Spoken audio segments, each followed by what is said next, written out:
Katzcradul here. My daughter just said, "Mom, I wish you'd make some dessert for supper." And I asked her what she wanted. She said, "Well, either tapioca or bread pudding."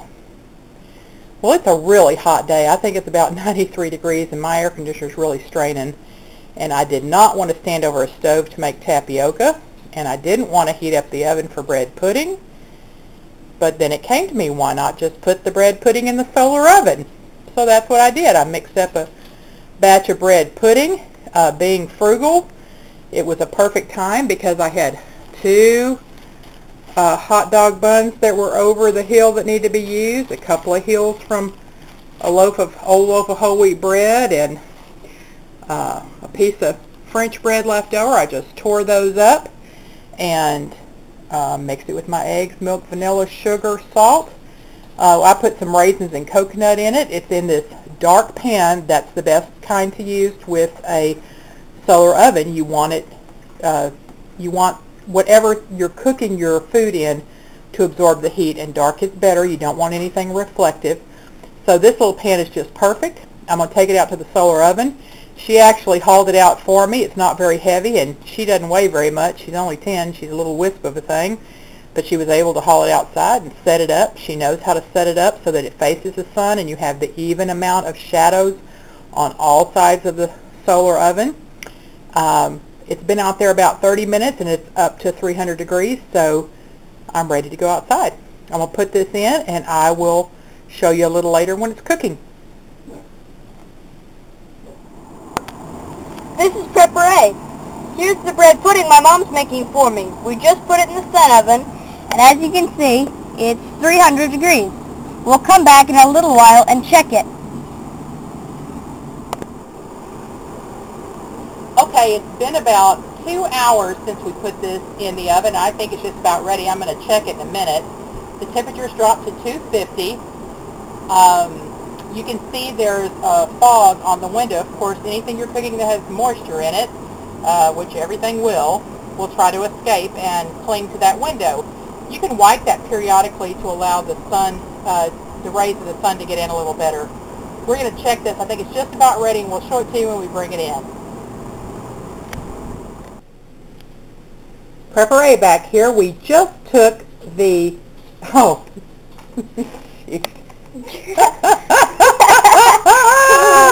oh my gosh, who am I?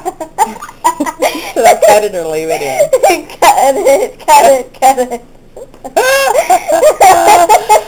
Oh, we're gonna leave it. This is Katzcradul here, back. We just took the bread pudding out of the sun oven, and it came out beautifully. You can see it slightly pulled away from the edge of the pan. It actually had risen up about an inch over the pan. It looked very souffle-like. So I'm expecting it to be moist and delicious. It just looks awesome. When you go to reach into the sun oven, it is extremely hot, and we're not used to reaching in to pull something out of an oven below us like that. You kind of have to configure your hands how you pull it out kind of carefully, or you will burn yourself. We've cut a little corner off here, and PrepperA has so graciously consented to taste it. It's a hard job, but somebody has to do it. Man. So look how beautiful that looks. Let's turn around. Let's see how. Yum. That looks great. What do you think, PrepperA? How do you think it looks? Oh man, that looks awesome. See the little coconut sticking out there? Of course, you don't have to put coconut in your bread pudding if you don't like it. Okay, let's give it a taste test. It's nice and moist, isn't it? I mean, does it feel soft? Yeah, it's really soft. Be careful, it's kind of hot. What's the verdict? That's awesome. Describe how it tastes. It's really hot for sure. Yeah. Really moist. It is.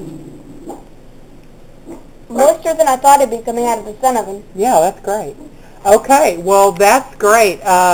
It took about 2 hours, but I have to admit I put it on kind of late in the day, and the sun was setting just a little. I mean, you know, it wasn't at its zenith, so. But no big deal. It's just perfect. It came out in time for supper, and it just looks great. Was there something else we wanted to say? I can't remember. I'll give you a little bonus here. You saw the bread bags that I had used earlier in the video. I'll show you. Here's your little free tip for the day. If you take a child-size skirt hanger, you can hang your bags up on there. They perfectly fit on that. And then I can hang them on a hook out of the way. It's always kind of hard. I love those bags because they're great for homemade bread. A big loaf of homemade bread fits in one of those gourmet whole wheat bags just perfectly. And so I just hang this on a hook somewhere out of the way, and I've got all these plastic bags to use. So that's your little free tip there. You know, I hear a lot of people say, oh, I wish I could afford a sun oven. I wish I could afford one. They're just so expensive. But I will tell you this. It has been very, very nice on a hot summer day to set that sun oven up outside and cook out there and not heat up my house. I'm not going to have to pay for the electricity to have done it.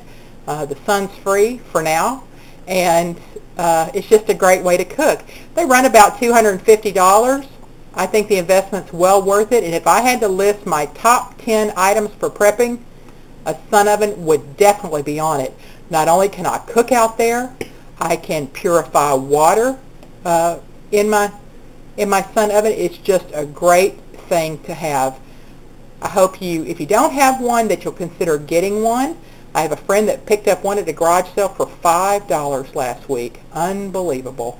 Some people have no idea what they have. Anyway, hope this gives you some food for thought, and that you'll consider a sun oven in your future if you don't have one already. Take care. Katzcradul and PrepperA.